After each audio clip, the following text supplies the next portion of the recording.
안녕하세요. 캔들피그와 김화백의 나불대화 시간입니다. 어제 미연준의 파월 의장이 지금까지 모습과는 비교도 안 될 만큼 공격적인 긴축을 예고하는 발언을 뚜렷하게 하면서 시장을 긴장하게 만들고 있는데요. 사실 파월은 여러분도 지금까지 봐와서 알겠지만 물가 급등 상황이 심각함에도 불구하고 인플레가 일시적이라니 하면서 금리 인상과 긴축에 대해서 미온적으로 반응을 했었고, 연준 의장 재임이 되고 난 이후에도 두리뭉실하게 인플레 파이터로서 역할을 한다는 둥, 물가 상황이 심각해지면 할 수 있는 조치를 다 하겠다는 둥, 애매하게 말은 그렇게 하면서 지금까지 딱히 눈에 보이는 액션을 한 건 없습니다. 최근 0.25% 금리 인상 역시도 미루다 딱 시장이 예상하는 수준에서 뭔가 수동적으로 금리 인상을 하는 듯한 모습을 보인 것도 사실이죠. 그래서 시장도 긴축에 대한 경계감이 덜한 측면도 있고요. 하지만 이런 파월이 이번에는 지금까지와는 다르게 생소하게 느껴질 만큼 긴축에 대해서 뚜렷하고 공격적인 발언을 하면서 다시 경계감이 올라가고 있는데요. 어떤 내용인지 한번 들어보도록 하겠습니다. 반갑습니다, 김화백님. 네, 안녕하세요. 최근의 시장 분위기를 보면 미국에서 금리 인상을 했는데도 불구하고 시장이 생각했던 것만큼 안 놀라니까 지금이 통화긴축 흐름을 그냥 무덤덤하게 대수롭지 않게 넘기고 있는 상황인데요. 사실은 이런 분위기를 언론에서 만들어가는 측면도 있습니다.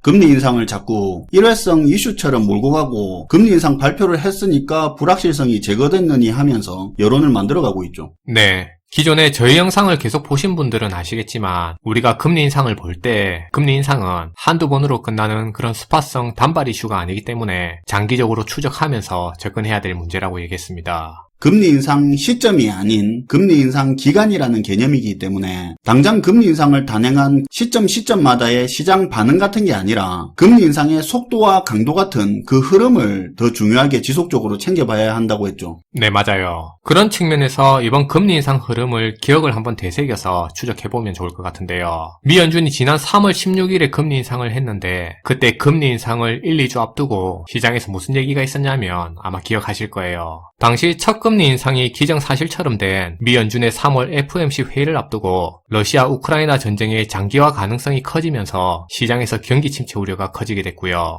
그러면서 나온 얘기가 미 연준이 물가 잡겠다고 자칫 금리 인상을 잘못했다가는 이걸로 경기 침체에 빠질 수도 있으니까 금리 인상을 미룬다거나 금리 인상의 폭을 줄일 수 있다는 그런 의견이 많이 나오기 시작했습니다. 이거 얼마 안 된 내용이니까 생생하게 기억이 나네요. 그때 이게 호재라면서 증시가 올랐잖아요. 네, 맞아요. 그래서 이게 주식시장 같은 자산시장 입장에서는 오히려 호재로 작용할 거라는 그런 의견도 많이 있었죠. 저희가 불과 1, 2주 전에 영상에서 다뤘던 얘기인데요. 근데 그때 영상을 보신 분들은 아시겠지만 저희가 영상에서 무슨 얘기를 했냐면 제가 만약에 파월이라면 이번 러시아 사태를 빌미로 오히려 금리 인상을 더 빠르고 더 강하게 할 수 있다고 얘기했습니다. 파월 입장에서는 오히려 지금이 금리 인상을 하기에 더없이 좋은 기회일 수 있다는 그런 얘기죠. 파월이 겉으로야 러시아 사태 때문에 금리 인상 딜레마에 빠졌다느니 죽는 소리 하면서 징징거릴 수도 있겠지만 사실 속으로는 좋아할 수도 있다고 얘기했어요. 왜 연준이 이 상황을 더 반길 수도 있다고 이야기했었죠? 왜냐하면 이유가 몇 개가 있는데 먼저 첫 번째 이유는 지금 인플레이션 문제를 러시아 책임으로 떠넘길 수 있는 그런 계기가 됐다는 건데요. 사실 따지고 보면 지금의 이 인플레이션 문제는 러시아 우크라이나 사태 전에도 이미 심각한 상황이었어요. 근본적인 이유는 미국이 이렇게까지 돈 풀 이유가 없는데도 불구하고 미 연준이 과도하게 돈을 풀었기 때문에 이런 물가 문제가 생기게 된 건데요. 러시아 사태가 이걸 더 심화시킨 정도죠. 그쵸. 근데 파월 입장에서는 러시아 전쟁을 핑계로 물가 상승 비난도 어느 정도 피할 수 있게 됐고요. 그리고 금리 인상의 책임도 전쟁 핑계로 일정 부분 떠넘길 수 있는 그런 빌미를 가지게 된 겁니다. 친구 차 빌려 타다 주차하다가 뒷범퍼 부숴먹었는데 집에 오는 길에 뒤에서 차가 박아준 꼴이 된 거죠. 네, 비슷한 상황이죠. 그리고 금리 인상 자체가 시중에 돈을 마르게 하는 정책이다 보니까 사실 금리 인상 이후에 자산 가격 하락은 일정 부분 불가피한 측면이 있는데요.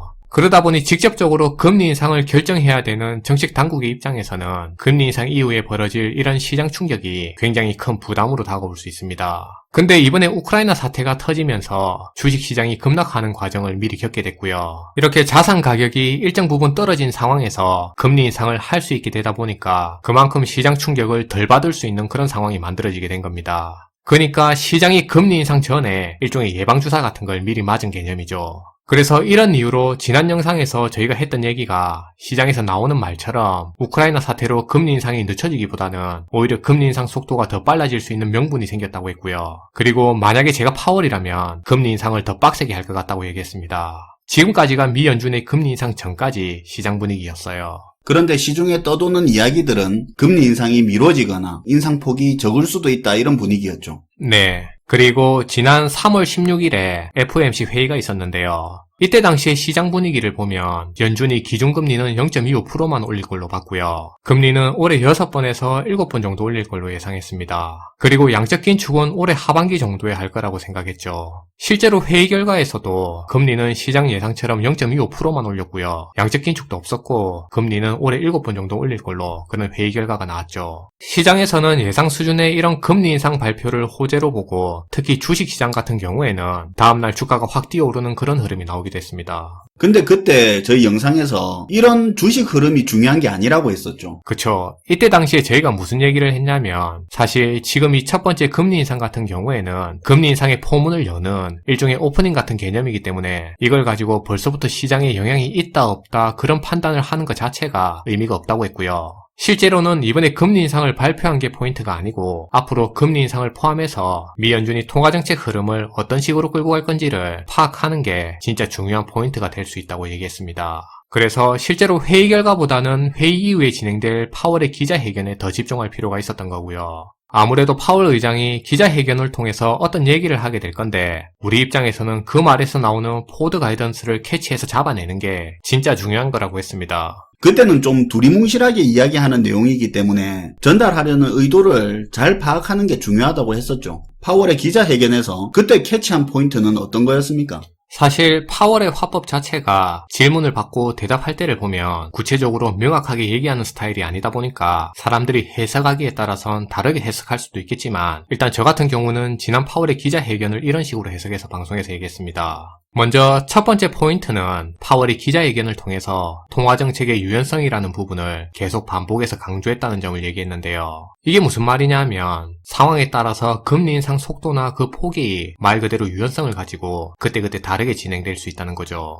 그러니까 회의 결과만 보면 앞으로 0.25%씩 올해 6번 정도 금리를 더 올릴 거라고 예상할 수 있는데요. 근데 파월의 기자회견을 들으면 이게 정해진 게 아니라는 겁니다. 경우에 따라선 금리를 한 번에 0.5%씩 올리는 그런 빅스텝도 가능할 수 있다는 얘기고요. 올해 7번보다 더 많이 올리는 그런 상황이 올 수도 있다는 거죠. 그러니까 통화정책 방향이 완전히 열려 있다는 의미예요. 그런 의미에서 통화정책의 유연성을 이야기한 거라고 본 거네요. 네. 그리고 개인적으로는 두 번째 이 내용이 제일 중요한 부분이라고 얘기했는데요. 파월이 향후의 금리 인상의 기준을 실물 경제 위주로 끌고 가겠다고 얘기한 겁니다. 그때 미국의 자산시장은 회복력이 충분히 있다고 하면서 실물 경제만 보고 가겠다 그렇게 말했죠. 네. 저는 개인적으로 이 말의 의미를 그냥 간단하게 물가만 보고 달려가겠다는 의미로 받아들였어요. 자산시장 눈치 안 보고. 그쵸. 아무래도 미 연준이 긴축을 하는 과정에서 필연적으로 자산시장의 충격은 생길 수밖에 없는데 그럼에도 실물 경제의 물가 하나만 보고 이 부분을 안고 가겠다는 의미로 저는 개인적으로 그렇게 해석했고요. 이걸 지난 영상에서 얘기했던 겁니다. 정리하면 기자회견에서 파월이 자산시장 충격이 있더라도 물가 잡는 데 집중을 할 거고 그 과정에서 금리 인상의 폭은 시장이 예상하는 것보다 더 높아질 수도 있다. 그런 의미로 해석을 했다 이거였죠. 네. 보통 이렇게 예상하고 나면 FOMC 회의가 끝나고 3주 뒤에 회의 당시에 연준위원들 사이에서 어떤 얘기가 있었는지를 보여주는 그런 의사록이 발표되게 되는데요. 이때 나오는 의사록을 보면서 기자회견 당시에 캐치한 내용이 맞는 건지 혹시 잘못 이해해서 다르게 해석한 내용은 없는지 그런 부분을 체크하게 됩니다. 일단 제대로 짚었는지 한 번 더 확인하려면 의사록이 나올 때까지는 기다려야 됐었네요. 네. 근데 어제 전미 실물경제 컨퍼런스 연설이라는 게 있었는데요. 금리 인상이 발표된 지 5일밖에 안 됐는데 파월 의장이 미 연준의 향후 통화정책 방향에 대해서 포워드 가이던스를 아주 명확하게 제시하는 발언을 했습니다. 우리가 보통 기존의 파월의 얘기를 들으면 이게 어떤 의미일까 고민하면서 들어야 됐는데요. 근데 어제 같은 경우는 생각할 필요도 없이 그냥 들리면 들리는 대로 듣고 보이면 보이는 대로 보면 되는 그런 포워드 가이던스가 그대로 제시된 거죠. 무슨 내용을 어떻게 말했길래 그렇게 명확하다는 겁니까? 지금부터는 앞에 했던 내용을 같이 생각하면서 들어주시면 좋을 것 같아요. 먼저 파월이 어제 연설에서 지금 이 인플레이션 문제가 굉장히 심각한 상황이라는 부분을 계속 강조해서 지적했습니다. 그러면서 나온 얘기가 이번에 러시아가 우크라이나를 침공하는 바람에 수습하기 힘들 정도로 지금 이 인플레이션 상황이 굉장히 악화되게 됐다고 얘기한 겁니다. 역시나 건덕지 하나 잡았네요. 원래 자기 잘못 때문에 생긴 문제는 상황을 축소하거나 왜곡해서 말하기 쉬운데 남이 잘못해서 생긴 문제는 상황을 엄청 객관적이고 있는 그대로 말하기 쉽잖아요. 일단 인플레이션 문제를 러시아 탓이라고 깔고 시작하네요. 네, 맞아요. 그러니까 파월의 얘기는 지금 이 물가 문제가 미 연준이 돈을 너무 많이 풀어서 그것 때문에 정책적인 문제가 생겨서 물가가 오른 게 아니라 러시아의 우크라이나 침공으로 공급 문제가 생겨서 일어나게 된 현상이라는 겁니다. 그러면서 지금 이 인플레이션 상황이 너무 높은 수준이라고 다시 한번 강조해서 얘기했죠. 그리고 나온 얘기가 이런 물가 급등을 막기 위해서 5월에 소위 빅스텝이라고 하는 한 번에 금리 인상 0.5%를 할 수 있다고 얘기한 겁니다. 근데 이 얘기가 나오니까 질문이 하나 들어오는 겁니다. 만약에 금리 0.5%를 올리면은 그러면 실물 경제가 둔화되고 자산 시장에 충격이 생길 수도 있는데 그래도 한 번에 0.5%를 올릴 수 있냐고 물어보는 거죠. 이때 파월이 한 대답이 답이 없다. 0.5% 인상을 막을 방법이 아무것도 없다라고 얘기한 겁니다. 그러니까 5월에 빅스텝 금리 인상을 시사하는 듯한 발언을 던진 거죠. 야, 이게 자기 잘못 아니라고 먼저 깔아놓으니까 파월답지 않게 시원시원하게 말하네요. 네. 그리고 파월이 연설 중에 경착륙을 의미하는 발언도 했습니다. 자기가 올해 1분기에 인플레이션이 정점을 찍을 거라고 예상했는데 근데 그건 그때 얘기니까 이미 지나간 얘기고 지금 상황은 그때 상황하고 또 다르다고 얘기한 거죠. 이렇게 된 것도 러시아 때문이라는 거네요. 그쵸. 그렇게 이해할 수 있는 부분이죠. 이런 이유로 인플레이션 정점이 아직 안 왔다는 얘기죠. 지금 높은 인플레이션이 계속 지속되면서 장기적인 문제가 됐다고 했고요. 그러다 보니 지금 상황이 물가를 잡으면서 경제 연착륙을 유도하는 게 굉장히 힘든 상황이라는 겁니다. 그래서 이런 내용을 보면 경착륙까지 감안하고 금리를 올릴 수 있다고 볼 수 있는 거죠. 사실상 그 말이 이제 연착륙 어렵다 이 말을 한 거네요. 네. 그리고 마지막으로 하반기에나 예상하던 양적 긴축 얘기도 꺼냈습니다. 물론 아직까지 공식적으로 정해진 건 아니지만 5월에 있을 차기 연준회의에서 양적 긴축이 시작되고 이게 3년 이상 지속될 거라는 걸 시사하는 발언을 했습니다. 야, 이거 양적 긴축 카드는 이거 센 건데 이걸 확 당길 수도 있다는 말을 한 거네요. 네. 원래 일반적으로는 3단계를 거쳐서 통화긴축 정책을 펼치게 되는데요. 첫 번째가 돈을 푸는 규모를 점점 줄여나가는 테이퍼링을 끝내는 거고요. 테이퍼링이 끝나면 금리 인상을 시작하고 그리고 금리 인상이 끝나거나 금리 인상 후반부에 양적 긴축이라는 걸 해서 통화 긴축 과정이 마무리되게 되는 거죠. 물론 금리 인상의 효과에 따라 양적 긴축을 더 미뤄서 하거나 안 하는 경우도 있습니다. 이게 기존의 일반적인 통화 정책 흐름이었죠. 원래 양적 긴축이라는 게 금리 인상보다 더 큰 영향력이 있는 그런 정책이기 때문에 잘 안 쓰는 정책이고 쓰더라도 되게 미뤄서 쓰는 정책이에요. 그래서 양적 긴축 같은 경우는 하반기에 할 거라고 했잖아요. 그나마 그것도 원래는 하반기에나 양적 긴축 논의해본다는 거 정도였는데 이게 하반기에 진행할 수도 있다고 바뀐 거잖아요. 그쵸. 근데 이번 같은 경우는 테이퍼링이 끝나가는 타이밍에 3월달에 금리 인상을 바로 시작했고요. 금리 인상이 시작되자마자 하반기에 예정되어 있던 양적 긴축을 5월달에 바로 시작하는 그런 얘기가 지금 나오고 있는 거죠. 그러니까 금리 인상은 금리 인상대로 하면서 동시에 긴축도 같이 진행하는 쌍끌이 긴축을 한다는 그 말이죠. 네, 맞아요. 물론 좀 지켜봐야겠지만 이제 미 연준의 금리 인상에 대해서는 방향성이나 강도가 어느 정도 윤곽이 나왔다고 볼 수도 있을 것 같습니다. 솔직히 미국의 물가 상승률이 그렇게나 높은데 기준금리 0.25%씩 6, 7번 올린다고 해봐야 2% 중반 정도 되는데 이거 가지고 무슨 물가가 잡히나 하는 생각도 들긴 했습니다. 역시나 그게 다가 아니었던 것 같네요. 네. 그래서 지금 이런 상황이 의미하는 게 뭐냐? 우리가 보통 태풍이 온다고 할 때 어떤 기대를 하냐면 태풍이 오는 과정에 태풍 강도가 약해지거나 아니면 일본 쪽으로 방향을 틀어서 빠져나가기를 기대하게 됩니다. 그래서 나한테 끼칠 피해가 최소화되기를 보통 기대하게 되죠. 이게 기본적인 심리 상태예요. 보통 태풍 올라온다고 하면 그렇잖아요. 네. 근데 지금의 금리 인상을 우리 경제에 다가올 태풍이라고 보면은 점점 갈수록 지금 이 금리 인상이라는 태풍이 다가오는 속도가 시간이 갈수록 더 빨라지고 있고 규모도 더 커지고 있다는 걸 알 수 있습니다.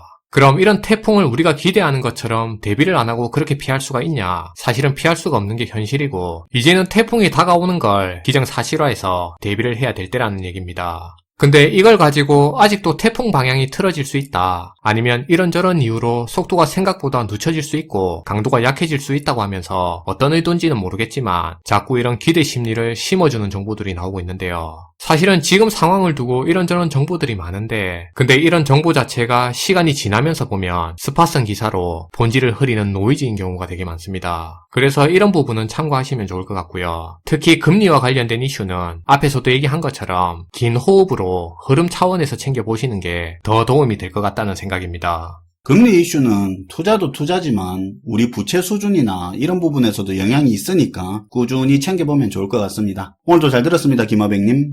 네, 감사합니다. 오늘은 어제 있었던 컨퍼런스에서 파월의 말을 통해 앞으로 연준의 통화 정책의 속도와 강도를 짐작할 수 있는 포워드 가이던스에 대해서 살펴봤는데요. 제 개인적으로는 이 인플레이션 문제의 모든 원인을 러시아 사태로 돌리기 위해서 적절한 타이밍이 올 때까지 뜸들이면서 기다렸던 것 같다는 느낌이 많이 듭니다. 어쨌든 자기들 잘못이 아닌 명분을 완성한 것처럼 보이는 만큼 지금처럼 긴축에 대해서 애매하고 질질 끄는 모습은 이제는 잘 안 보일 것 같네요. 시청해주셔서 감사하고요. 지금까지 나불대화 시간이었습니다.